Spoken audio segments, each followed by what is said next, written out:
ہم تو بچپن میں اور بچپن سے آج تک اسے دیکھتے آئے ہیں۔ رمضان المبارک سے قبل ہی ماہ صیام کا ایک ماحول پیدا ہو جاتا ہے ان راتوں کے ذریعے سے۔ تو میں اور آپ ان مبارک راتوں کی برکتوں سے مالا مال کیے گئے ہیں۔ اللہ ہمیں قدر دانی کی توفیق عطا فرمائے۔ ہر سال لیلۃ القدر کے حوالے سے کسی نہ کسی قرآن مجید کی آیت کریمہ یا کسی سورت پر گفتگو ہوتی ہے اور یہی ہمارا معمول ہے۔ اگرچہ لیلۃ البرات پر شب برات پر اسی عنوان سے بھی گفتگو کی جا سکتی ہے، لیکن ہر سال ہی اسی ایک عنوان سے بات کرنے کی بجائے ہم ہر سال مختلف عنوانات سے اس مبارک رات کے دامن میں قرآن مجید کا درس اپنا معمول رکھتے ہیں۔ آج میرے خیال میں سورہ الملک قرآن مجید کی وہ مبارک صورت ہے جو 30 آیات پر مشتمل ہے، اور اس صورت کو اللہ نے یہ اعزاز عطا کیا ہے کہ اس کے پڑھنے والے کی مغفرت فرما دی جاتی ہے۔ اللہ کے محبوب علیہ السلام اپنی ہر رات میں سورہ السجدہ اور سورہ الملک ان دونوں کی تلاوت فرمایا کرتے، اور چاہے سفر میں ہوتے چاہے حضر میں ہوتے، تو آقا کریم نے کبھی بھی اس معمول کو ترک نہیں کیا، بلکہ فرمایا کہ میری آرزو ہے کہ میری امت کے پاس سورہ الملک ہو۔ اس لیے ہمارے اسلاف نے خود بھی یہ معمول جاری رکھا اور سورہ ملک کی تلاوت اپنے معمولات میں شامل کی، اور اپنی اولاد کو، اپنے رشتہ داروں کو، حتیٰ کہ اپنے پڑوسیوں کو بھی اس صورت کا عامل بنانے کی کوشش کی۔ معاشرے کے اندر اگر سورہ الملک کی تلاوت کا معمول ہو جائے تو اتنی برکتیں دیکھنے کو ملے کہ جو شمار سے باہر ہوں۔ ہماری راتیں سورۃ الملک کی تلاوت سے خالی نہیں ہونی چاہیے۔ میں آپ کو بتاؤں کہ ہمارے ہاں ہر روز ایک مدت سے سال ہا سال بیت کے سورہ ملک کی تلاوت لازم ہوتی ہے، اور مرکز مصطفیٰ میں جو برکتوں کے مختلف ذرائع ہیں ان میں سے ایک اہم ذریعہ سورہ الملک ہے۔ اس لیے میں آپ سے کہوں گا کہ سورہ الملک کی تلاوت کو اپنے معمولات میں شامل کیجئے گا، اور آپ کا کوئی دن اس صورت کے بغیر نہ گزرنے پائے۔ ایک صحابی تھے، انہوں نے ایک جگہ خیمہ نصب کیا، لیکن جہاں انہوں نے خیمہ نصب کیا انہیں معلوم نہیں تھا، لیکن وہاں کوئی قبر تھی، تو غلطی سے قبر پر خیمہ نصب ہو گیا۔ تو جب رات ہوئی تو انہیں قبر کے اندر سے سورہ ملک کی تلاوت کی آواز آئی۔ اللہ اکبر۔ اور یہ بھی فرمایا گیا کہ سورہ ملک ایسی مدد کرتی ہے کہ جب کوئی شخص قبر میں اترتا ہے تو یہ باقاعدہ متشکل ہو کے صاحب قبر کو، جو سورہ الملک کا مستقل قاری اور عامل ہوگا، اس کو بچاتی ہے۔ عذاب کے فرشتے پائنتی کی جانب آئیں تو یہ آگے کھڑی ہو جاتی ہے، سرہانے کی جانب سے آئیں تو یہ آگے کھڑی ہو جاتی ہے، دائیں سے آئیں تو آگے سورہ ملک کھڑی ہوتی ہے، بائیں کی جانب سے آئیں تو آگے سورہ ملک کھڑی ہوتی ہے۔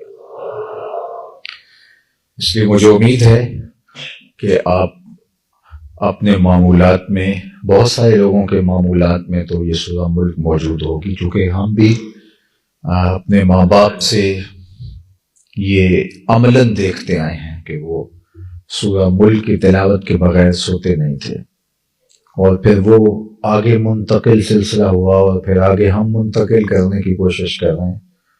تو ماضی میں تو یہ تقریباً ہر گھر میں ہی تھا، تو آپ میں سے بہت سارے لوگوں کا معمول ہوگا کہ وہ سورۃ الملک کو اپنی راتوں میں ایک دفعہ تلاوت کرنے کا معمول رکھتے ہوں گے، اور اگر آپ میں سے کسی وجہ سے، نہ جاننے کی وجہ سے، سستی کی وجہ سے یا کسی اور وجہ سے یہ معمول نہیں ہے، تو آج کی اس بابرکت رات کے دامن میں اپنے دل سے یہ ارادہ کریں اور اپنے رب سے دل ہی میں عہد کریں کہ ہماری کوئی رات سورۃ الملک کے بغیر بسر نہیں ہوگی، اور پھر دیکھنا اس کی برکتیں آپ کو کتنی نصیب ہوتی ہیں۔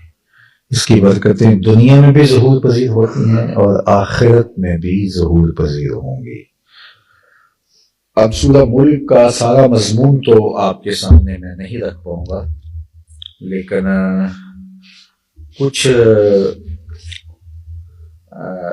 آیات کا مفہوم آپ کے سامنے رکھنے کی کوشش ہوگی، اور اللہ تعالیٰ توفیق دے کہ میں اس آیت کریمہ، اس کے مضمون کے حوالے سے قرآن مجید کی جو منشا ہے اس کے مطابق کچھ کہہ سکوں۔ ارشاد فرمایا، یہ تمام لوگوں کے نزدیک سورت مکی ہے، اس میں کوئی دوسری رائے نہیں، اختلاف نہیں ہے۔ بسم اللہ الرحمن الرحیم، تبارک الذی بیدہ الملک وہو علی کل شیء قدیر۔ منزہ و برتر ہے، برکتیں اسی کے دامن سے پھوٹتی ہیں۔ کائنات میں جتنی بھی برکتیں ہیں، جتنی بھی کرم نوازیاں ہیں، یہ میرے مالک کی دین ہے۔ تو وہ خود مبارک، مبارک تو چھوٹا لفظ ہے، یہ تبارک کا لفظ ہے، یہ تفاعل ہے اور یہ کثرت ماخذ جاتا ہے۔ تو منزہ و برتر، بہت بے پناہ برکتوں کا حامل، الذی، وہ پاکیزہ ذات، بیدہ الملک، جس کے قبضے میں بادشاہی ہے، اس کے دستے قدرت میں، اس کے قبضے میں بادشاہی ہے۔ وہو علی کل شیء قدیر، اور وہ ہر چیز پر مکمل قادر ہے، پوری طرح قادر ہے۔ یہ اس کی شان ہے کہ بادشاہت، حقیقی بادشاہت اسی کے ہاتھ میں ہے۔ باقی اس بادشاہت سے دنیا پر کسی کو کوئی حصہ دے دے، کسی علاقے کی، کسی خطے کی، کسی جگہ کی حکومت، تخت و تاج کسی کو عطا کر دے، تو یہ اس کی مرضی ہے۔ مشیت الہی سے بادشاہتیں مجازاً بٹتی رہتی ہیں اور لوگوں کو تقسیم ہوتی رہتی ہیں۔ وہ جسے چاہے ملک عطا کر دے، جس سے چاہے ملک چھین لے، خیر اسی کے قبضہ قدرت میں ہے۔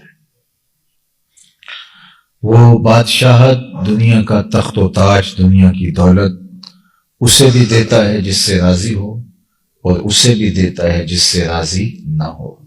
نمرود ہے، قارون ہے، حامان ہے، ان کو تخت و تاج دیے گئے تو اللہ ان سے راضی نہیں تھا، یہ ان کے لیے سخت آزمائش تھی۔ بعض اوقات مخلوق کو اللہ تعالیٰ جل شانہ ان کی کرتوتوں کا مزہ چکھانے کے لیے برے حکمران مسلط کرتا ہے۔ حجاج بن یوسف جیسا شخص جب لوگوں پر مسلط کر دیا گیا، حضرت حسن بصری رضی اللہ تعالیٰ عنہ فرمایا کرتے تھے کہ پچھلی امتوں کے لوگ اپنے سارے ظالم جمع کر لیں اور ایک پلڑے میں رکھ دیں، اور دوسرے پلڑے میں ہم حجاج بن یوسف کو رکھ دیں تو یہ پلڑا پھر بھی بھاری ہوگا۔ ہزاروں لوگ اس نے اپنے ہاتھ سے قتل کیے اور لاکھوں لوگ اس کے حکم سے کٹے۔ کسی نے حجاج بن یوسف سے کہا کہ تو نے حضرت عمر کا زمانہ بھی دیکھا سنا ہے، تو ان جیسا انداز حکمرانی کیوں اختیار نہیں کرتا؟ تو اس نے دو لفظی جواب دیا، تبازروا اتعمر لکم۔ اس نے کہا تم ابو ذر بن جاؤ، میں عمر بن جاتا ہوں۔ جب رعایا ابو ذر غفاری جیسی ہوتی ہے تو حکمران عمر فاروق جیسے ہوتے ہیں، اور جب رعایا بگاڑ کا شکار ہو تو پھر بدترین لوگ ان کے اوپر مسلط کیے جاتے ہیں۔ اعمالکم اموالکم، تمہارے اعمال ہی تمہارے اموال ہیں، تم جس طرح کے ہوگے تمہارے اوپر اس طرح کے لوگ مسلط کیے جائیں گے، یہ عکس ہیں تمہارے اعمال کا۔ تو اپنے اعمال کی درستگی کی طرف ہمیں توجہ دینی چاہیے۔ تو اللہ جل شانہ اس کے ذریعے سے لوگوں پر اپنے قہر و غضب کو بھی نازل کرتا ہے، اور بہت سارے لوگوں کا اختبار اور امتحان بھی ہوتا ہے، اور یہ بادشاہت بعض اوقات اللہ تعالیٰ بطور انعام اس طرح بھی عطا فرماتا ہے کہ اس کے ذریعے سے اللہ کی مخلوق کو راحت پہنچتی ہے۔ اور وہ اللہ نے حضرت سلیمان علیہ السلام کو، حضرت یوسف علیہ السلام کو پیغمبری کے ساتھ ساتھ بادشاہت عطا کی، جو اللہ کی رحمت کا ایک روپ بن کے دنیا کے سامنے ایک نمونہ بنا۔ اور ہمارے سامنے خلفائے راشدین کی زندگیاں ہیں۔ حضرت عمر بن عبدالعزیز کا زمانہ ہے کہ لوگ زکوٰۃ لے کے نکلتے تھے، کوئی زکوٰۃ لینے والا موجود نہیں تھا۔ وہ زمانہ بھی دنیا نے دیکھا۔ اللہ اکبر۔ تو عدل کے ساتھ، انصاف کے ساتھ اللہ تعالیٰ جل شانہ نے اس کے یہ مظاہر بھی ہمیں دکھائے ہیں، اور ظلم، جبر اور جور کے ساتھ بادشاہوں کے رویے بھی ہماری آنکھوں نے تاریخ میں پڑے ہیں۔ اس لیے ہمیں اللہ جل شانہ سے ہمیشہ خیر کا طالب رہنا چاہیے۔ تو حقیقی بادشاہت اس کی ہے، یہ بادشاہت تخت و تاج کی یہ زوال پذیر ہے۔ دنیا کے مختلف ممالک میں جانے کا اتفاق ہوا، اور میں مقبروں پہ بھی گیا ہوں۔ بڑے بڑے نامور لوگوں کی قبروں پہ ان کا ماضی کا عہدہ لکھا ہوا ہے کہ یہ اس سرزمین کا حکمران تھا۔ آپ کشمیر میں چلے جائیں تو حضرت میاں محمد بخش عارف کھڑی علیہ الرحمٰن کے مزار کے ساتھ جو ایک قبرستان ہے، تو وہاں اگر آپ چند لمحوں کے لیے روک کے کتبے پڑھنے لگ جائیں تو وہاں آپ کو بڑے بڑے لوگوں کے کتبے پڑھنے کو ملیں گے۔ یہ اس ریاست کا فلاں تھا، یہ فلاں تھا، یہ فلاں تھا۔ تو کل کے حکمران پھر رزق مٹی کا بن جاتے ہیں، اور صاحب کا وزیر اعظم، اور صاحب کا فلاں، اور صاحب کا فلاں۔ تو میں کہا کرتا ہوں اپنے دوستوں کو کہ وزیر اعظم، صدر، بادشاہ، شہنشاہ، یہ سارے سابقہ ہو جاتے ہیں، لیکن اللہ کا ولی قبر میں جا کر بھی ولی رہتا ہے، وہ سابقہ نہیں ہوتا۔ تو یہ ہے وہ حقیقی بادشاہت جو اللہ اپنے بندوں کو عطا کرتا ہے۔ آپ نے بہلول کا نام سنا ہوگا۔ بہلول بظاہر مجنون تھا، لیکن سعدی نے کہا تھا، سعدیہ نزدیک رائے عاشقہ خلق مجنو نندو مجنو عاقل است، کہ اگر میرے سے تم رائے لو تو اصل تو یہ عاقل ہے، تو باقی جن کو تم عاقل کہتے ہو وہ مجنون ہے۔ تو وہ بغداد کے نواح میں گھومتے رہتے تھے حضرت بہلول، اور یہ بغداد کے مشہور مجاذیب میں سے ایک مجذوب تھے۔ کبھی ان کا جی آتا تو شہر کی طرف بھی رخ کر لیتے، لیکن زیادہ ویرانوں میں ہی وہ اپنی دجلہ کے کناروں پر ہی اپنی زندگی گزارتے تھے۔ ایک دن شہر آ نکلے بغداد میں، تو جب بہلول آئے تو دہائی مچ گئی۔ لوگ بہلول کو دیکھنے کے لیے ایک جمع غفیر کی شکل کے اندر جمع ہوئے، اور ایڑیاں اٹھا کے دیکھ رہے تھے۔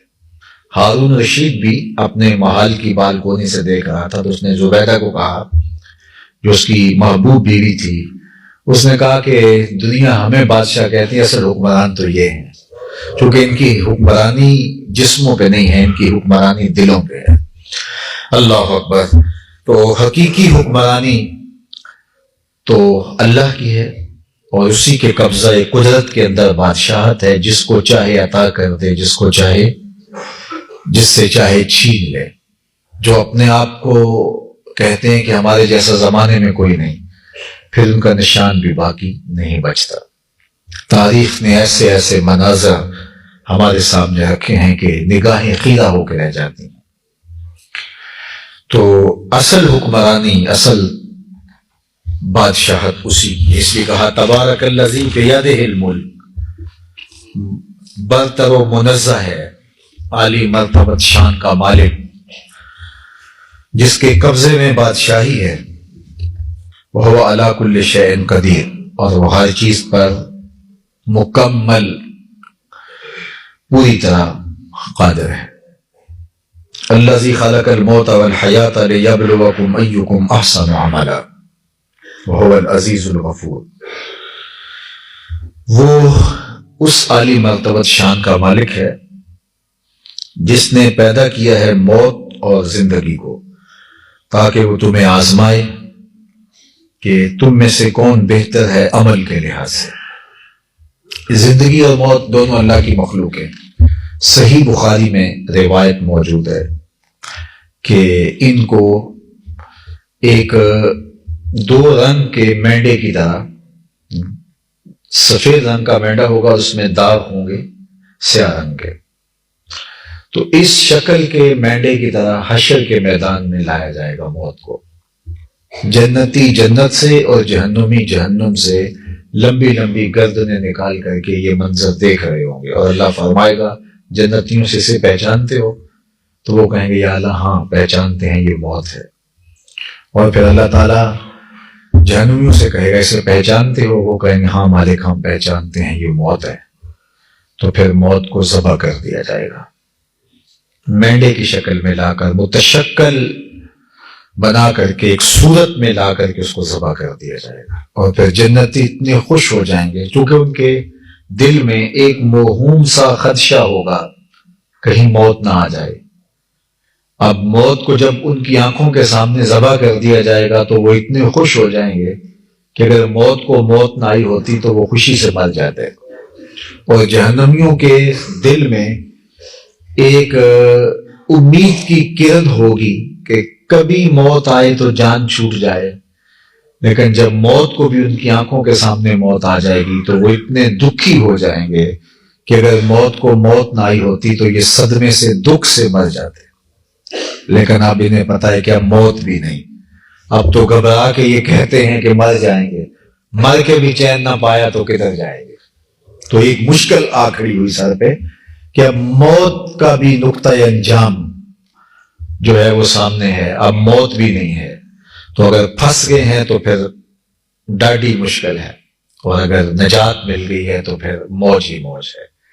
تو یہ الذی خلق الموت والحیات لیبلوکم ایکم احسن عملا، اس پر 5 اقوال ہیں علماء تفسیر نے بیان کیے، لیکن اگر میں ان کی تفصیل کی طرف اپنا رخ کیا تو شاید بہت کم مضمون آپ کے سامنے رکھ پاؤں گا۔ تو میں چاہتا ہوں کہ کچھ نہ کچھ زیادہ سے زیادہ آیات، چونکہ جو لوگ اس کا معمول رکھتے ہیں سورہ ملک کی تلاوت کا، ان کو پڑھنے میں لطف آئے گا، اور جنہوں نے آج سے ارادہ کیا ہے تو ان کو ایک خاص حظ اس کا نصیب ہوگا۔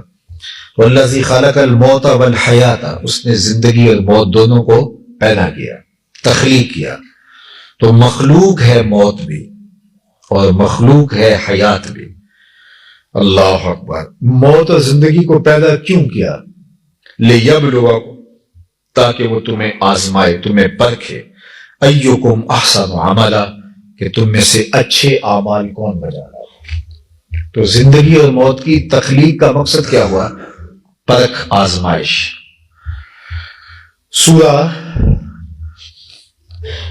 الدہر میں اللہ تعالیٰ نے دوسرے مقام پر اِنَّا خَلَقْنَا الْإِنسَانَ مِن نُطْفَةٍ أَمْشَاجٍ نَبْتَلِيهِ، ہم نے انسان کو نطفے سے پیدا کیا۔ کیوں پیدا کیا؟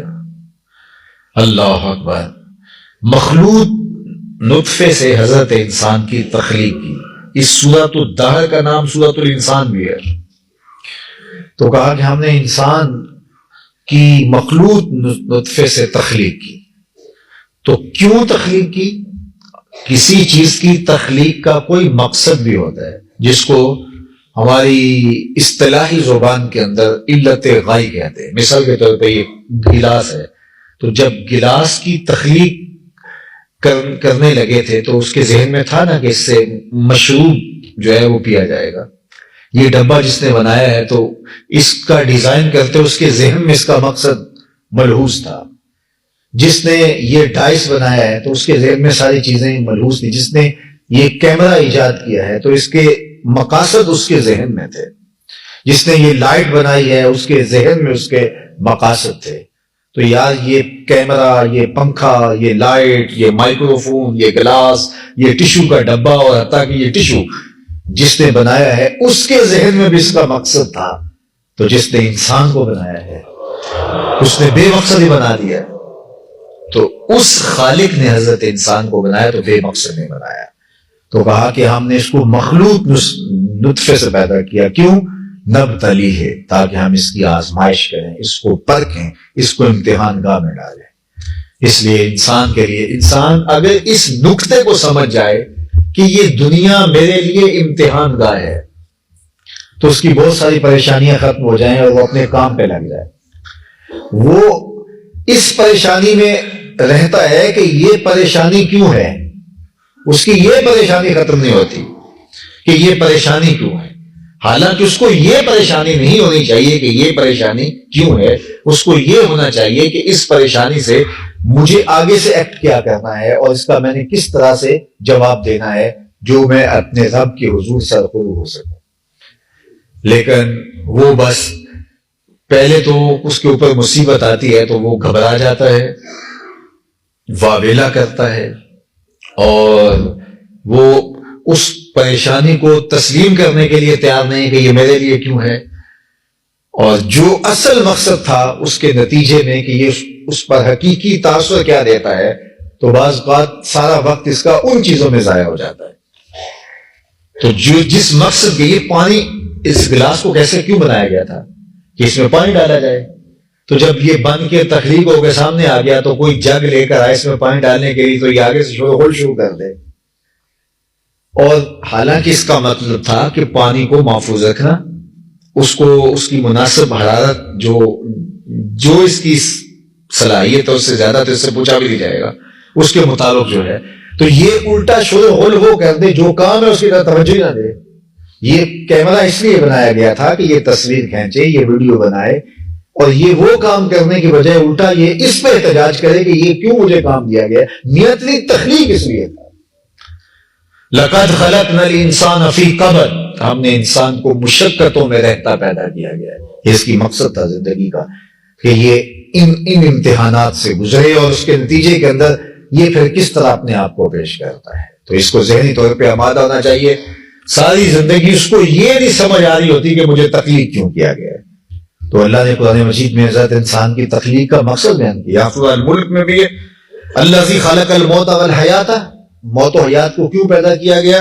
لیبلوکم ایکم احسن عملا، تاکہ وہ پرکھے، آزمائش کرے، امتحان لے، اختبار کرے تم میں سے اچھے اعمال کون بجا لاتا ہے.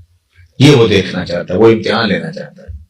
اور وہاں کہ انا خلقنا الانسان من نطفۃ امشاج نبتلیہ فجعلناہ سمیعا بصیرا، ہم نے اس کو سمع و بصر کا نور عطا کیا ہے، اس کو سوچنے سمجھنے کی قوتیں عطا کی ہیں، اس کو فہم و ادراک کے اجالے دیے ہیں، اس کو شعور کا اجالا عطا کیا ہے. تو اس کو اپنے مقصد کی طرف توجہ کر، سب سے پہلے اپنے مقصد کی وہ جو ہے وہ ازبر ہونا چاہیے. مقصدیت جب ازبر ہوگی تو پھر دوسرے مرحلے آسان ہوتے ہیں. جب وہ اس چیز کو قبول ہی نہیں کر رہا جس کے لیے وہ تخلیق کی گئی تو پھر اگلا مرحلہ تو جو ہے وہ اے ٹی ایم مشین ہوتی ہے تو بعض اوقات اس کو دبائیں تو وہ سسٹم چیز کو قبول نہیں کر رہا ہوتا.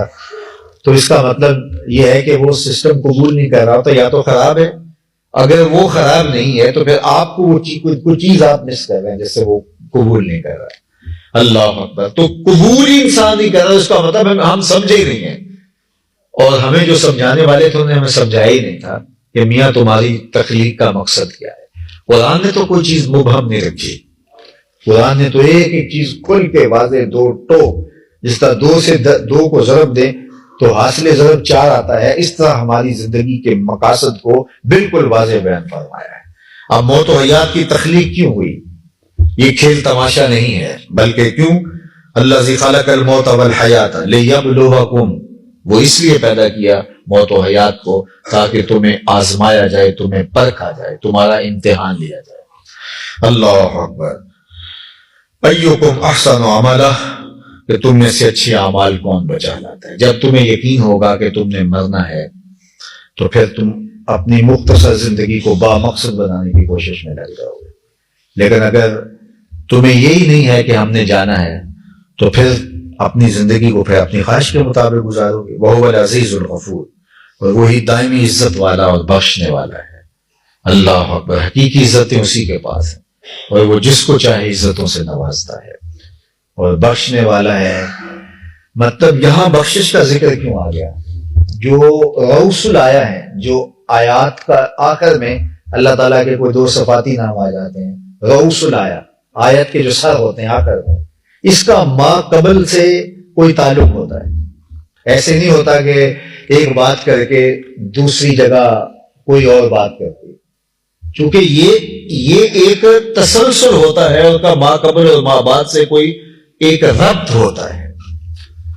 وہ کیا کسی نے کہا تھا نا کہ جنگل میں کوئی میخار مرا ہے، اسے انگور کے پتوں کا کفن دو، تو انگور کے پتوں کا کفن اس لیے دیا جانا ہے کہ مرنے والا میخار ہے، کوئی تعلق بنتا ہے نا انگور کے پتوں کا، اس لیے جو ہے وہ اگر وہ میخار نہ ہوتا تو کسی پتوں کا بھی کفن اس کو دے دیا جاتا۔ تو شاعر نے یہاں اتنا خیال رکھا ہے کہ مرنے والا میخار ہے تو لہذا کفن انگور کے پتوں کا ہونا چاہیے، تو رسول آیا ما قبل اور ما بعد کی جو ہے وہ مطابقت میں ہوں گی۔ اللہ اکبر۔ اب عمل میں کوتاہی ہو سکتی ہے، انسان کوشش کرے لیکن اس کے باوجود انسان ضعیف ہے، کمزور ہے، تو کہا کوئی بات نہیں، تمہارا خلوص نیت کے ساتھ کوشش کرنا ضروری ہے، کوتاہی ہو گئی کوئی بات نہیں، وہ غفور ہے، وہ معاف ہے۔ نیتوں میں بری نہیں نہ دلوں میں بری میں، میرے حضرت کا ایک شعر ہے پنجابی کا، دلوں میں بری نہیں نہ نیتوں بری میں، گناہ میں تو ہو جاندے لاچاریاں، یعنی میں اندر سے بھی برا نہیں ہوں اور میں نیت سے بھی برا نہیں ہوں، لیکن اس کے باوجود اگر گناہ ہو جائیں تو وہ لاچاری ہے۔ تو یہی تو بیان فرمایا گیا ہے، وَهُوَ الْعَزِيزُ الْغَفُورُ، وہ عزیز بھی ہے اور وہ غفور بھی ہے۔ الَّذِي خَلَقَ سَبْعَ سَمَاوَاتٍ طِبَاقًا، جس نے بنائے 7 آسمان اوپر نیچے۔ اللہ اکبر۔ مَا تَرَىٰ فِي خَلْقِ الرَّحْمَٰنِ مِن تَفَاوُتٍ، ارشاد فرمایا کہ تمہیں نظر نہیں آئے گا رحمان کی تخلیق میں، اس کی آفرینش میں، اس کے پیدا کرنے میں کوئی تفاوت، کوئی فرق نظر نہیں آئے گا۔ اللہ اکبر۔ اتنا بڑا آسمان تخلیق فرمایا لیکن تمہیں اس میں کوئی کجی نظر نہیں آئے گی۔ ایک اسلامک سینٹر تعمیر ہو رہا ہے، تو میں آج ہی دوپہر کو دیکھنے اس کو گیا، تو میں نے 8 7 10 جگہوں پر ان کو نشاندہی کی، میں یہ دیکھو یہ دیکھو یہ دیکھو یہ دیکھو۔ حالانکہ میں کوئی شعبے کا شخص نہیں ہوں، لیکن میں ایک چیز کو بنظر غور دیکھوں تو 5 7 غلطیاں میں نکال لیتا ہوں۔ ایک جو ہے وہ 2 یا 3 کنال پر جو کنسٹرکشن ہوئی ہو اس کو میں غور سے دیکھوں، تو اسی طرح آپ کا بھی یہ حال ہے۔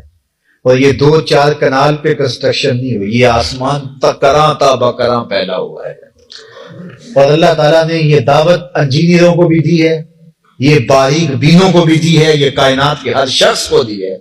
کہا ذرا آسمان کی طرف نظر اٹھا کر کے دیکھو، کوئی فرق تمہیں کہیں دکھائی دیتا ہے؟ اللہ اکبر۔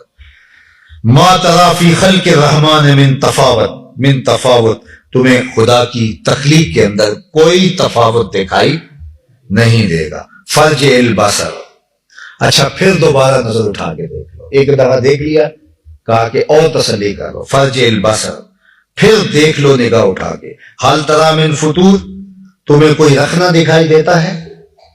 ثم ارجع البصر کرتین، پھر کہا بار بار نظر اٹھا کے دیکھو۔ اللہ ینقلب الیک البصر خاسئا وہو حسیر، تمہاری نظر نقص ڈھونڈنے میں ناکام ہو کے، تھکی ہوئی ہو کے واپس پلٹ آئے گی، جو ہے وہ پسماندہ ہو کے واپس آ جائے گی، لیکن اللہ کی تخلیق میں تم نقص نہیں نکال سکو۔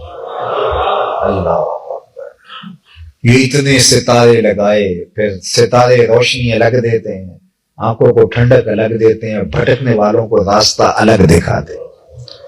ایک ستارے سے اس نے کیا کام ہے، اور نجم شیاطین کے لیے الگ ان کی کرشمہ سازیاں ہیں۔ تو اتنا بڑا آسمان، سب سے پہلے اس کی کاریگری کے رنگ دیکھیے، 1 فٹ کی ٹائل بغیر سپورٹ کے آپ کھڑی نہیں کر سکتے، اور اتنا بڑا آسمان بغیر ستونوں کے کھڑا کیا ہوا ہے۔ ذرا اس تخلیق پہ غور کرو۔ پھر اس کا جو کلر بنایا گیا ہے، پھر اس کے اوپر جو قندیلیں آویزاں کی گئی، پھر اس کی وسعت، اس کی بے قرانیاں۔ تو اللہ نے کہا دیکھو یہ 7 آسمان ہے، یہ ایک ہے جو تمہیں دکھائی دے رہا ہے، پھر اس کے اوپر جو ہے وہ درجہ بدرجہ 7 آسمان ہے۔ چلو تم اس آسمان دنیا کو دیکھ رہے ہو، تم دیکھو اس کو، بار بار دیکھو، نظریں اٹھا اٹھا کر دیکھو، تنقیدی نگاہ سے دیکھو، کوئی نقص ڈھونڈ کے دکھاؤ۔ اللہ اکبر! کہا تم کوئی نقص، تمہاری نظر تھک ہار کے واپس پلٹ آئے گی۔ آسمان تو بہت دور ہے اور اس کی وسعت بہت بڑی ہے، اس نے جو بھی بنا دیا ہے تم اس میں کوئی تبدیلی کر ہی نہیں سکتے۔ ایک ڈیزائن لیتا ہے نا، یہ کپڑے کے ڈیزائن کرنے والے یا کوئی اور، یا یہ گھروں کو بنانے والے، تو معمولی فرق سے کوئی نیا ڈیزائن بنا دیتے ہیں اور وہ ایک پہلے ڈیزائن سے زیادہ خوبصورت دکھائی دیتا ہے۔ اس طرح لوگ، اللہ تعالیٰ نے ذہن رسا لوگوں کو دیے ہوئے ہیں کہ کسی نے کوئی ڈیزائن تیار کیا تو اس کو ہی لے کر کے اس کے اندر کچھ تبدیلیاں کر کے تو ایک نیا ڈیزائن بنا، تو جب وہ شکل سامنے آئی تو کہا یار یہ تو اس سے زیادہ بہتر ہے۔ یہ دنیا داروں کی تخلیق کو تبدیل کر کے ایک دنیا دار دوسری تخلیق کو اس سے بہتر بنا سکتا ہے، لیکن اللہ کی جو تخلیق ہے ذرا اس کو بدل کے تو دیکھو۔ صرف انسان کا ڈیزائن ہی بدل کے دکھا دو، ناک کی جگہ کان لگا دو، کانوں کی جگہ آنکھیں لگا دو، ہاتھوں کی جگہ ہونٹ لگا دو، ہونٹوں کی جگہ کوئی ایک چیز ہی تبدیل کر کے اس کے سائز بڑے چھوٹے کر کے ذرا شکل بنا کے تو دکھاؤ جو رحمان نے بنائی ہے۔ تو جب ایک شکل اور صورت تم نہیں بنا سکتے، اس کی تخلیق کو تم نہیں بدل سکتے، وہ احسن الخالقین۔ اللہ اکبر! تو اتنا بڑا آسمان، تو کہا بار بار دیکھو، نظر اٹھا کر کے دیکھو۔ تم نظر اٹھاؤ گے تو تمہیں کچھ رکھنا نظر نہیں آئے گا، تمہاری نظر تھک ہار کے واپس پلٹ آئے گی۔ وَلَقَدْ زَيَّنَّا السَّمَاءَ الدُّنْيَا بِمَصَابِيحَ وَجَعَلْنَاهَا رُجُومًا لِلشَّيَاطِينِ وَأَعْتَدْنَا لَهُمْ عَذَابَ السَّعِيرِ۔ اور ہم نے زینت بخشی، آراستہ کیا قریبی آسمان کو، پہلے آسمان کو، بے مصابیح، چراغوں سے، وَجَعَلْنَاهَا، اور ہم نے بنایا ان چراغوں کو، رجومًا للشیاطین، شیاطین کے لیے مار بکھانے کا ذریعہ، وَآتَدْنَا لَهُمْ عَذَابَ السَّعِيرِ، اور ہم نے تیار کر رکھا ہے ان کے لیے دہکتی آگ کا عذاب۔ یعنی ستارے جس طرح روشنی کا کام دیتے ہیں، لٹکتی ہوئی قندیلیں ہیں آسمان پر، ذوق نگاہ کی تسکین کا سامان کرتے ہیں، قرار باطن کا سبب میں بھٹکوں ہوں کو راستہ دکھاتے ہیں، عبادت گزاروں کو وقت بتاتے ہیں۔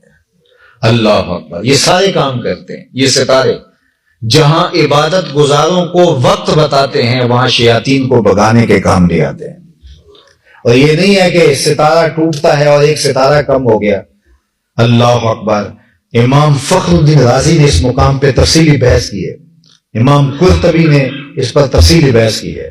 آپ نے فرمایا ستارہ تو اپنی جگہ پہ قائم ہوتا ہے، نہ اس کی ذو کم ہوتی ہے، نہ اس کی حیت تبدیل ہوتی ہے، بلکہ اس سے ایک شعلہ پھوٹتا ہے جو شیطان کو بھگا دیتا ہے۔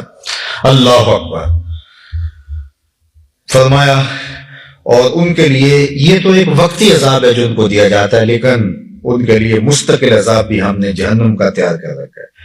وَلِلَّذِينَ كَفَرُوا بِرَبِّهِمْ عَذَابُ جَهَنَّمَ وَبِئْسَ الْمَصِيرُ، اور ان کے لیے جنہوں نے انکار کیا اللہ کا، اپنے رب کا انکار کیا، عذاب جہنم، جہنم کا عذاب ہے، وَبِئْسَ الْمَصِيرُ، اور وہ بہت بری جگہ ہے لوٹ کر جانے کی۔ یعنی جہنم بہت بری جگہ ہے۔ جہنم کے عذابوں کے حوالے سے حضور نے ایک دن جبریل امین سے پوچھا کہ مجھے جہنم کے عذابوں کا تذکرہ سناؤ، تو جبریل امین نے عرض کی اخف العذاب، سب سے خفیف ترین ہلکا ترین عذاب یہ ہوگا، خفیف نہیں اخف، سب سے ہلکا عذاب یہ ہوگا کہ جہنمی کے پاؤں میں آگ کے جوتے ہوں گے، باقی اس کے بدن آگ میں نہیں ہوگا، صرف اس کے بدن، اس کے پاؤں میں آگ کے جوتے رکھے جائیں گے۔ یغلی منہما دماغہ، وہ اتنے گرم ہوں گے کہ اس کی حدت سے اس جہنمی کا دماغ پگھل کر ناک اور کانوں کے راستے سے باہر آ جائے گا۔ یہ سب سے ہلکے عذاب کی کیفیت ہے، اور جو سخت عذاب ہے الیاذ باللہ، تو یہ ان لوگوں کے لیے اللہ نے تیار کر رکھا ہے جو اس کا انکار کرتے ہیں۔ اذا القوا فیہا سمعوا لہا شہیقا وہی تفور، جب وہ جھونکے جائیں گے، القوا ڈالے جائیں گے، فیہا اس آگ میں، سمعوا لہا شہیقا وہی تفور، تو اس کی زوردار گرج سنیں گے۔ یعنی جب آگ جلتی ہے تو آگ کا جلنے سے ایک آواز پیدا ہوتی ہے، اور یہ بڑی خوفناک آواز ہوتی ہے۔ کبھی آپ نے بھٹی جلتی ہوئی دیکھی ہو، جہاں آگ کا رنگ بھی بدل کے نیلا ہو جاتا ہے، تو بھٹی پر جلتی ہوئی آگ جب بہت تیز ہوتی ہے تو وہ ایک خاص قسم کی اس کی گونج ہوتی ہے، اس کو کہا جاتا ہے شہیق۔ تو جہنم کی جو آگ ہے وہ اتنے جوش سے جل رہی ہوگی کہ اس کی خوفناک آواز سے دل دہل جائیں گے، وہی تفور، اور وہ جوش مار رہی ہوگی۔ تکاد تمیز من الغیظ، گویا وہ غضب سے، غصے سے پھٹنا چاہ رہی ہے، اس طرح لگ رہا ہوگا۔ یعنی اس آگ کے شعلے اس طرح بھڑک رہے ہوں گے کہ لگ جائے گا کہ یہ آگ غصے سے اس کے بھبوکے پھوٹ رہے ہیں، اور یہ پھٹ رہی ہے اتنی غصے میں، جہنمی کو جو ہے وہ نوچ لے گی۔ اللہ اکبر، وہ آگ کھینچ لے گی۔ بلکہ میں نے ایک روایت پڑھی کہ کچھ گناہگار ایسے ہوں گے جن کو جہنم میں ڈالا جائے گا، لیکن کچھ بدکار ایسے ہوں گے کہ جہنم خود ان کو دبوچ لے گی۔ وہ کیسے؟ کچھ کو تو فرشتے جا کے پھینک کے آئیں گے، لیکن جب جنتی جنت میں اور جہنمی جہنم میں جانے سے پہلے حشر کے میدان میں ہوں گے تو جنت کو اور جہنم کو اللہ کے عرش کے دائیں بائیں لا کے رکھا جائے گا، اور لوگ جہنم کی آواز سن رہے ہوں گے، اور ایک لمبی گردن دی جائے گی جہنم کو جو اس مجمع کے اوپر گھوم رہی ہوگی، اور کچھ لوگوں کو وہ گردن لپیٹ کر کے اپنے اندر لے جائے گی۔ یہ خاص قسم کے بدکار ہوں گے، اور وہ غصے سے پیچو تاب کھا رہے ہیں۔ کلما القی فیہا فوجا سألہم خزنتہا الم یاتکم نذیر۔ اللہ اکبر۔ اللہ ارشاد فرماتا ہے جب بھی اس میں جھونکا جائے گا کوئی جتھا، یعنی لوگوں کے پراگے ڈالے جائیں گے، جتھے ڈالے جائیں گے، 20 50 100 جماعتیں ڈالی جائیں گی، پکڑ کے لوگ ڈالے جائیں گے۔ یہ شرابی ہیں، یہ زانی ہیں، یہ چور ہیں، یہ بدماش ہیں، یہ گنڈے ہیں، یہ حرام خور ہیں، ان کو ڈالا جائے گا فوجوں کی شکل کے اندر، جتھوں کی شکل کے اندر۔ سالہم خزنتہا، تو داروغہ جہنم ان سے پوچھے گا الم یاتکم نذیر، تمہارے پاس کوئی ڈر سنانے والا نہیں آیا تھا؟ یہ کوئی معلومات حاصل کرنے کے لیے نہیں پوچھیں گے، یہ ان کی تذلیل کرنے کے لیے پوچھیں گے۔ انہیں پوچھیں گے جب وہ جہنم میں جھونکے جا رہے ہوں گے تو داروغہ جہنم اڑانے والوں کو خوش آمدید نہیں کہے گا، بلکہ کیا کہے گا؟ تمہیں کوئی، یہ میں خود نہیں کہہ رہا، یہ کوئی میں کوئی کہانی نہیں بیان کر رہا، یہ قرآن بیان کر رہا ہے۔ خزنت جو داروغہ جہنم، وہ کیا کہے گا؟ الم یاتکم نذیر، تمہیں کوئی ڈر سنانے والا نہیں آیا تھا؟ تم نے بتایا نہیں تھا کہ جہنم بھی رب نے تیار کر رکھی ہے، اور ان اعمال اور ان برے افعال کے نتیجے میں وہاں جانا پڑے گا؟ کیا تمہیں کسی نے بتایا نہیں تھا؟ قالوا بلا، وہ کہیں گے کیوں نہیں، ہمیں پیغمبروں نے بتایا تھا۔ قد جاءنا نذیر، ہمارے پاس ڈر سنانے والے آئے تھے۔ فکذبنا، تو ہم نے ان کی تکذیب کر دی، ہم نے کہا چھوڑو، یہ دنیا میٹھی ہے، تمہیں کیا لگے، یہ دنیا سب کچھ ہے، یہ جہاں مٹا اگلا کس نے ڈٹا۔ اللہ اکبر۔ وَقُلْنَا مَا نَزَّلَ اللَّهُ مِنْ شَيْءٍ، اور ہم نے کہا کہ نہیں اتاری اللہ تعالیٰ نے کوئی چیز، ان انتم الا فی ضلال کبیر، نہیں ہو تم مگر کھلی گمراہی میں۔ ہم نے کہا تم باتیں کر رہے ہو، تم سے پہلے بھی لوگ آئے اور باتیں کر کے چلے گئے، تم بھی کر رہے ہو۔ جو بھی پیغمبر آیا اور اس نے کہا جہنم ہوگی، قیامت آئے گی، آئی تو نہیں ابھی تک، حالانکہ اس کا تو وقت مقرر تھا، لیکن انہوں نے کہا کہ ماضی میں بھی لوگ ڈرا کے چلے گئے، تم نے صرف لوگوں کو ڈراوے کے لیے جنت اور جہنم کو بنایا، کچھ بھی نہیں ہے۔ وَقَالُوا لَوْ كُنَّا نَسْمَعُ أَوْ نَعْقِلُ مَا كُنَّا فِي أَصْحَابِ السَّعِيرِ، اور وہ کہیں گے کاش ہم سنتے اور سمجھتے تو ہم دوزخیوں میں سے نہ ہوتے، کاش کہ ان کی بات کو غور سے سن لیا ہوتا، اس پر تھوڑا سا فہم پر زور دیا ہوتا تو پھر ہم انکار نہ کرتے، لیکن ہم نے سنا اور بھلا دیا، فراموش کر دیا، جس طرح کوئی کہانی ہوتی ہے بات ختم۔ رب کا قرآن ہمیں بتا رہا تھا، 104 کتابیں نازل ہوئیں، پیغمبر آئے، ایک پیغمبر نہیں، 1,00,000 کئی ہزار پیغمبر آئے، پیغمبروں کا سلسلہ موقوف ہوا، ختم نبوت کی مہر لگی تو جانشین پیغمبروں کے آتے رہے، اور انہوں نے آ کے لوگوں کو جو ہے وہ تنذیر کی، لوگوں کو بتایا، قرآن کے احکام لوگوں کے سامنے رکھ کے، ہم نے کہا اور دیکھ لیں گے کچھ نہیں ہوگا۔ اللہ اکبر۔ فَاعْتَرَفُوا بِذَنبِهِمْ فَسُحْقًا لِأَصْحَابِ السَّعِيرِ، پس اعتراف کریں گے اپنے گناہوں کا تو پھٹکار ہو اہل جہنم پر۔ اللہ اکبر۔ یہ بہت سخت لفظ ہے سحقن کا، تو کتنی پھٹکار ہوگی، جس پر پھٹکار ہوگی اللہ اس کی طرف نظر رحمت سے دیکھے گا بھی نہیں، کتنی ذلت ہوگی کہ جو قیامت کے دن اللہ کی پھٹکار کا مستحق ہوگا۔ ان الذین یخشون ربهم بالغیب۔ اچھا، تنذیر کے بعد تبشیر ہے۔ ایک تو وہ لوگ ہیں کہ جنہوں نے پیغمبروں کی بات کی پرواہ بھی نہیں کی، مصلحین کی بات کو بھی نہیں سنا۔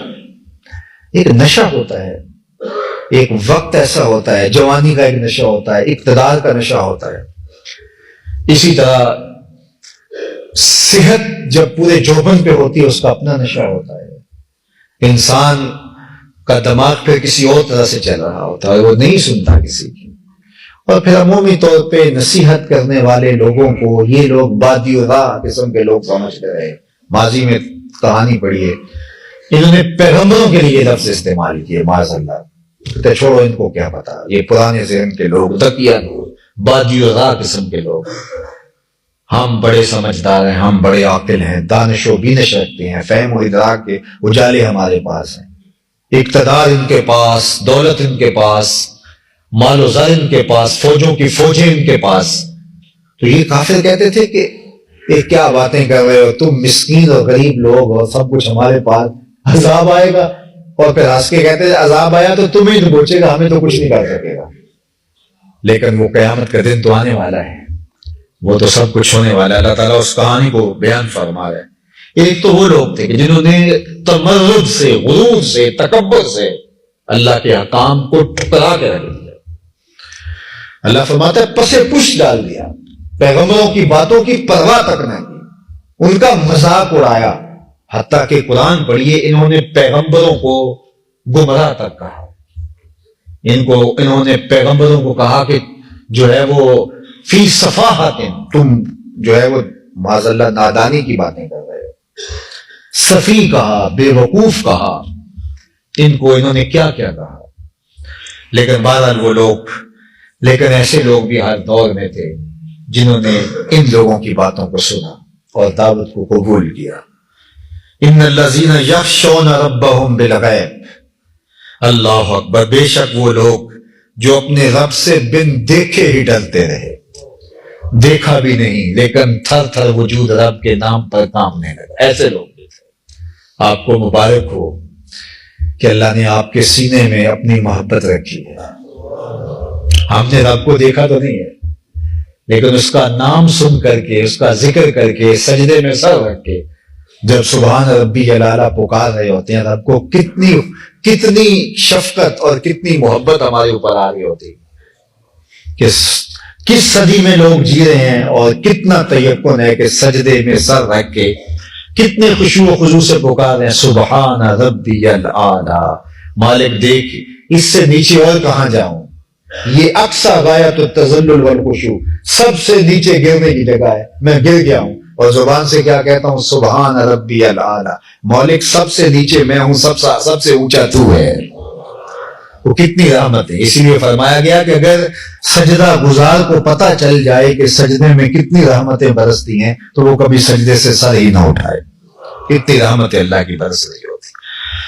تو اللہ فرماتے ہیں ان الذین یخشون ربہم بالغیب، جو بن دیکھے مانتے ہیں۔ وہ بہلول کی آگے ابھی آپ نے کہانی سنی، تو بہلول مٹی کے گھروندے بنا رہا تھا پاؤں کے اوپر، اور ان کو بعد میں مسمار کر دیتا تھا۔ بچپن میں ہم بھی اس مرحلے سے گزرے ہیں، کبھی وہ مٹی کہیں کوئی ریت پھینک جائے تو پاؤں کے اوپر تھپک کے گروندا بنا لینا اور پھر ہولے سے پاؤں کو نکال لینا۔ تو وہ وقت میرا بھی گزرا ہے، وہ وقت آپ کا بھی گزرا ہے۔ افکار جوانوں کے خفی ہوں کہ جلی، پوشیدہ نہیں مرد کلندر کی نظر سے، معلوم ہے مجھ کو تیرے احوال کے میں بھی مدت ہوئی گزرا تھا اسی راہ گزر سے۔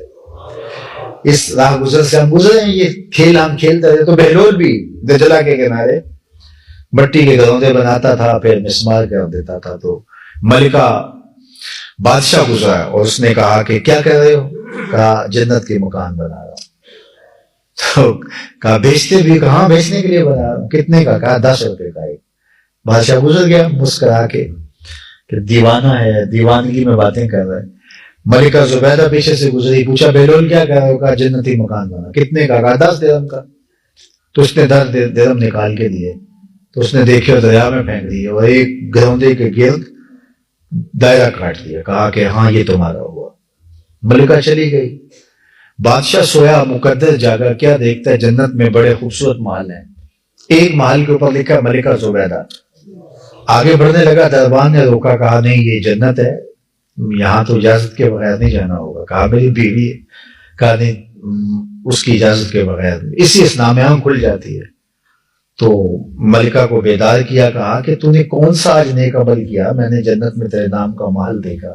ایک معمول کا واقعہ تھا، گزرتے گزرتے فقیر کو جو ہے وہ 10 درہم دے دیے تھے، اس کو بھی یاد نہ آیا۔ اس نے کہا وہی معمول کی نمازیں ہیں، وہی میرے معمول ہیں، کوئی خاص عمل تو نہیں۔ ہاں یاد آیا، وہ دجلہ کنارے سے گزرتے بہلول کو 10 درہم سے ایک گروندا خریدا تھا، ہو نہ ہو یہ وہی مکان نہ ہو۔ کہا وہ تو مجھے بھی کہتا تھا، میں دیوانہ سمجھ کے گزر گیا۔ اب اگلے دن بادشاہ قصدن اس راستے سے گزرا اور دل میں تھا کہ آج بہلول پھر اسی موج میں، اسی شغل میں مل جائے۔ فقیر کی اپنی موج ہوتی ہے، کبھی ہوتی ہے کبھی نہیں ہوتی۔ تو دوسرے دن اس نے جب دیکھا تو وہ اسی کام میں لگا ہوا تھا۔ اس نے کہا اچھی بات ہے۔ کہا کہ کیا کر رہے ہو؟ اس نے وہی جواب دیا، محل بنا رہا ہوں جنت کے۔ کہا بیچتے ہو؟ کہاں بیچنے کے لیے بنایا ہے۔ وہ کتنے کا؟ کہا آدھی حکومت لگے گی۔ کہا کل ہی تو 10 درہم کا میری بیوی نے خریدا، مجھے بھی آپ یہ قیمت بتا رہے تھے۔ کہا اس نے ان ڈٹھا سودا کیا، تم دیکھ کے آئے ہو۔ اللہ اکبر۔ فرمایا الذین یخشون ربہم بالغیب، جو بن دیکھے مانتے ہیں۔ دیکھے تو ابو جہل بھی مان لے گا، ابو لہب بھی مان لے گا۔ فرعون نے بھی کہا تھا آمنت برب موسیٰ، میں موسیٰ کے رب پہ ایمان لائے۔ جب ڈوبنے لگا نا تو اس وقت فرعون نے کہا تھا آمنت برب موسیٰ، میں موسیٰ کے رب پہ ایمان لایا۔ تو کہا گیا اب تیرا کوئی ایمان نہیں ہے، کیونکہ ایمان بالغیب ہے، ان دیکھا سوتا ہے۔ اللہ اکبر۔ تو کہا الذین یخشون ربہم بالغیب لہم مغفرۃ واجر کبیر، ان کے لیے مغفرت بھی ہے اور بہت بڑا اجر بھی ہے۔ جو اس کو مانتے ہیں، دیکھا بھی نہیں ہے، یا تصور بھی کرنے بیٹھ جائیں تو وہ تصور سے بڑا ہے، نہ فہم میں آئے، نہ ادراک میں آئے، نہ عقل و خرد کے دائرے میں آئے۔ اکبر الہٰبادی نے کہا تھا تو دل میں تو آتا ہے، سمجھ میں نہیں آتا، میں جان گیا بس تیری پہچان یہی ہے۔ اتنا یقین اس پر ہے کہ کڑکتی دھوپ ہے، برستی گرمی ہے، ٹھنڈا پانی جو ہے وہ رکابی میں سراہی میں موجود ہے، لیکن ایک گھونٹ بھی نہیں لیتے کہ میں روزے سے ہوں اور میرا اللہ مجھے دیکھ رہا ہے۔ کتنا پختہ یقین ہے۔ تو وہ بھی پھر اس کی لاج نبھائے گا۔ اس پہ دیکھیے ہم ہیں تو چھوٹے لوگ، لیکن یہ یقین تو ہے نا ہمارا اس پہ۔ سجدہ کر کے سبحان ربی الاعلیٰ کہتے ہیں تو کبھی آنسو بھی ٹپک ہی جاتے ہیں نا۔ تو یقین تو ہے نا، کوئی ہے جس کو ہم مانتے ہیں، تو وہ پھر لاج رکھے گا۔ اور یہ میں نہیں کہہ رہا، ان الذین یخشون ربہم بالغیب لہم مغفرۃ واجر کبیر، جس اجر کو میرا رب بھی کبیر کہے وہ کتنا بڑا ہوگا۔ جس اجر کو دیکھو، جو جتنا بڑا ہوگا اس کا بڑا بھی اتنا بڑا ہوگا۔ اگر میں کہوں کہ آج میں نے شبرات کا دن تھا تو گھر سے نکلتے ہوئے آج میں نے بڑا صدقہ کیا، چلو یار ثواب کا خاص دن ہے تو آج میں نے آج دل کھول کے صدقہ کر کے آیا، تو کتنا دیا ہوگا؟ 10,000 روپے دے دیا ہوگا۔ چونکہ میرا بڑا تو اتنا ہی ہوگا نا، لیکن آپ ماشاءاللہ کینٹ میں رہتے ہیں، تو اگر آپ کہیں کہ ہم نے بڑا صدقہ کیا ہے تو آپ کا 10,000 تو نہیں ہوگا، آپ کا تو پھر 10 لاکھ ہوگا نا۔ جتنی کسی کے پاس دولت ہوتی ہے اس کا بڑا بھی اس حساب سے بڑا ہوتا ہے، تو جس اجر کو میرا رب بڑا کہہ رہا ہے وہ کتنا بڑا ہوگا؟ اللہ اکبر، وہ تو وہی جانتا ہے کتنا بڑا ہوگا۔ اللہ اکبر، فلہم مغفرۃ واجر کبیر واسروا قولکم واجہروا بہ انہ علیم بذات الصدور۔ اللہ اکبر، تم آہستہ کہو اپنی بات یا بلند آواز سے کہو، بے شک تمہارا رب خوب جاننے والا ہے۔ تم ہولے ہولے بولو یا چیخ چیخ کے بولو، تمہارا رب تمہیں جانتا ہے۔ اللہ اکبر، کیوں نہ جانے کہ وہ تمہارے سینوں کے چھپے ہوئے راز جانتا ہے۔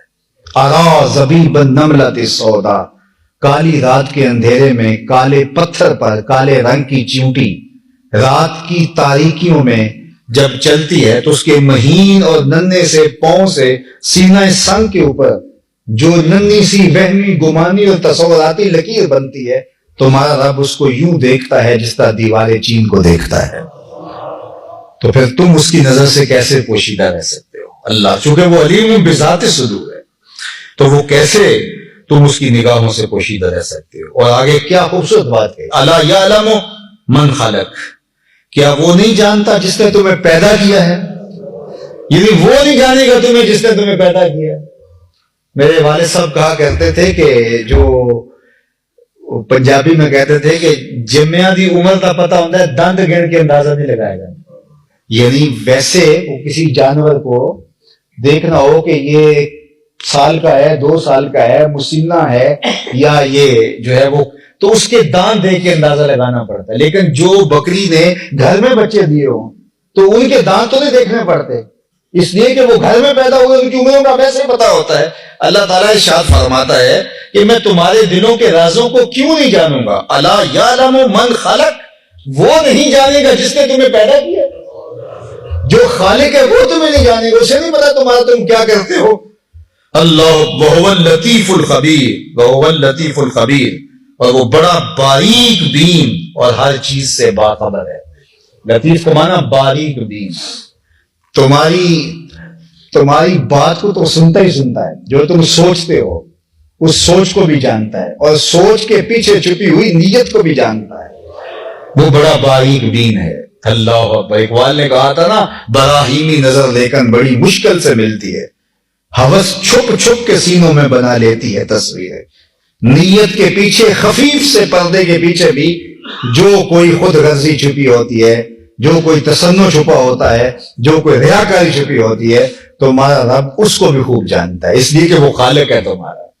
اللہ اکبر، اس سے کیا پوشیدہ ہو سکتا ہے؟ وہ خبیر بھی ہے۔ وَالَّذِي جَعَلَ لَكُمُ الْأَرْضَ ذَلُولًا، میرا خیال ہم یہی ختم کرتے ہیں، بات لمبی ہو جائے گی، ایک رکوع مکمل ہوا، دوسرا رکوع پھر کسی موقع پر انشاءاللہ عرض کریں گے۔ تو اللہ تعالیٰ جل شانہ نے دونوں ہی چیزیں ہمارے سامنے رکھ دی۔ ایک تو اس نے اپنی بڑائی بیان فرمائی، تبارک الذی بیدہ الملک، اور اس کے بعد پھر موت و حیات کی تخلیق کا ذکر کیا کہ اس نے زندگی بھی پیدا کی ہے اور اس نے موت پیدا کی ہے، یہ دونوں اس کی تخلیقات ہیں۔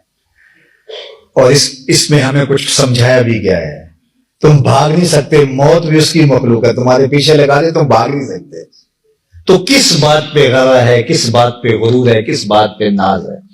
موت کا خالق بھی وہ ہے، تمہاری زندگی کا خالق بھی وہی ہے، تو جب موت و حیات اسی کے قبضہ قدرت میں ہے تو تم کہاں بھاگ سکتے ہو اس سے؟ اللہ اکبر، جن و انس کو سورہ رحمان کے اندر اللہ تعالیٰ نے ایک چیلنج دیا کہ جن و انس اس کی زمین سے نکل سکتے ہو تو نکل کے دکھاؤ۔ اللہ اکبر، بھاگو اقطار السماوات والارض سے، زمین سے نکل سکتے ہو نکل کے دکھاؤ، کہاں جاؤ گے؟ جدھر جاؤ گے حکومت اسی کی دکھائی دے۔ یہاں تو بھاگ کے آپ علاقہ غیر میں چلے جاتے ہیں، علاقہ غیر سے بارڈر پار کر کے کسی اور علاقے میں چلے جاتے ہیں، یہاں کا قانون نہیں چلتا، وہاں چلے گئے۔ اللہ اکبر، لیکن اللہ فرماتا ہے کہ میری بادشاہی سے نکل کے بتاؤ کدھر جاؤ گے؟ اور کیا تم مجھ سے راہ فرار اختیار کر سکتے ہو، بھاگ سکتے ہو؟ نہیں بھاگ سکتے۔ اس کی مہلت کو جو اس نے دی ہے اس کو غنیمت سمجھتے ہوئے واپسی کا راستہ تلاش کر لو، اس کی ڈھیل کو ڈیل نہ سمجھ بیٹھنا۔ نولہ ما تولا ونصلہ جہنم وساءت مصیرا، کہا ہم دو ڈھیلی کرتے جاتے ہیں، یہ اللہ کا ایک دستور ہے، لیکن فرمایا جب ہم کھینچتے ہیں تو پھر پوری قوت کے ساتھ جو ہے وہ اس کو جو ہے وہ جہنم کی آگ میں ڈال دیتے ہیں۔ اللہ اکبر، ان بطش ربک لشدید، تیرے رب کی پکڑ بہت سخت ہے۔ رومی نے کہا تھا مشو مغرور کن بر حلم خدا، دیر گیرت سخت گیرت مرتبہ، اللہ کے حلم پر اس کی بردباری پر مغرور نہ ہونا۔ وہ جب پکڑتا ہے تو اتنا سخت جکڑتا ہے کہ اپنے وجود کو کوئی چھڑا نہیں سکتا۔ جو کہتا تھا نا ربکم الاعلی، پھر کیسے ڈبکیاں کھاتا تھا نیل میں اور اپنی فوج کے سامنے ذلیل ہو کے مرا۔ اللہ اکبر، جو کہتا تھا کہ میری خدائی کے ناقوس بچتے ہیں، ایک مچھر اس کے دماغ میں گھس گیا، ناک میں گھس گیا، وہ بھی کہتے ہیں وہ بھی ناقص الخلقت تھا، لنگڑا تھا، اور پھر اس کے سر کے اوپر جوتے پڑتے تھے، رسوا ہو کے مرا، اور وہ دعویٰ خدائی کا کرتا تھا۔ تو موت و حیات اس کے ہاتھ میں ہے۔ الذی خلق الموت والحیات لیبلوکم ایکم احسن عملا، میں نے اس لیے تمہیں یہ سب کچھ بتایا ہے، اور تمہاری تخلیق کا مقصد کہ میں دیکھنا چاہتا ہوں کہ تم اعمال کیا کرتے ہو۔ یہ تھوڑا وقت تمہیں دیا گیا ہے، یہ زندگی بہت مختصر ہے، اصل زندگی آخرت کی زندگی ہے۔ یہ تھوڑا سا وقت ہے، وقفہ ہے درمیان کا۔ بچپن تو بچپنا ہے، اس کی تو پرسش ہی نہیں ہے۔ بڑھاپے میں تو 4 پیسے نہیں اٹھا جاتا، گناہ کیا کرنا ہے۔ درمیان میں 4 دن جوانی کے ہیں، بہار کے ہیں، ان 4 دنوں کو سنبھال کے گزارنا ہے۔ 20-25 سال آپ کہہ سکتے ہیں، بڑے بھی ہوئے، صحت والے ہوئے، تو وہ 20-25 سال ہیں، ان کو سنبھال کے وقت گزارنا ہے، سنبھل کے گزارنا ہے۔ یہ وقت گزار لیا۔ حضرت داتا گنج بخش علی اجویری علیہ رحمہ کے مرشد شیخ ابو الفضل القتلی فرماتے ہیں دنیا یومن ولنا فیہا صومن، دنیا ایک دن ہے اور ہم روزہ رکھ کے گزار رہے ہیں۔ وہ روزہ رکھ کے گزار لیں گے تو کام بن جائے گا، اور اگر ہم اپنی خواہشات کے پیچھے پاگل ہو گئے تو یہ 4 دن کی زندگی اور اس کے بعد وہ اندھیری رات ہمیں جکڑ لے گی۔ تو کہا اس نے موت و حیات دونوں کو پیدا کیا ہے، اس لیے پیدا کیا ہے کہ وہ تمہیں دیکھنا چاہتا ہے کہ تم میں سے اچھے اعمال کون بچا لاتا ہے۔ تو اس مختصر مہلت کو جو اللہ کی طرف سے میسر ہے، مجھے اور آپ کو غنیمت سمجھنا چاہیے۔ آج کی شب اس اعتبار سے بھی اہم ہے کہ اس رات میں آنے والے پورے سال کا بجٹ بنایا جاتا ہے، کس نے مرنا ہے، کس نے جینا ہے، مدبرات الامر جو ہے ان کے سپرد کر دیا جاتا ہے کہ تم نے اس سال یہ کرنا ہے، اس سال یہ کرنا ہے۔ ہم یہاں بیٹھے ہیں، ہو سکتا ہے ہمارا اٹھنے والا اگلا قدم ہو کہاں ہو۔ گزشتہ برس کتنے لوگ ہمارے ساتھ موجود تھے اور آج ہمارے ساتھ موجود نہیں ہیں۔ میں چودھری توصیف صاحب کو دیکھ سکتا ہوں کہ وہ ہمارے ساتھ بیٹھے ہوئے ہوتے تھے، لیکن آج وہ ہمارے اندر موجود نہیں ہے۔ کتنے آپ لوگوں کو یاد کر سکتے ہیں کہ جو گزشتہ برس ہمارے پاس تھے، اور آنے والے برس میں کون ہوگا کون نہیں ہوگا ہم میں سے کسی ایک کو بھی علم نہیں ہے۔ اللہ نے اس علم کو مخفی رکھا گیا ہے، اور یہ مخفی رکھنا یہ ہمارے عمل کی مہمیز کے لیے کہ ہم ہر حال میں مستعد اور فعال رہیں کہ نہ جانے اٹھنے والا اگلا قدم کہاں ہے۔ اللہ تعالی ہماری آج کی حاضری کو اپنی بارگاہ میں قبول اور مستجاب فرمائے، اور اپنا خاص کرم فضل ہم سب کے شامل حال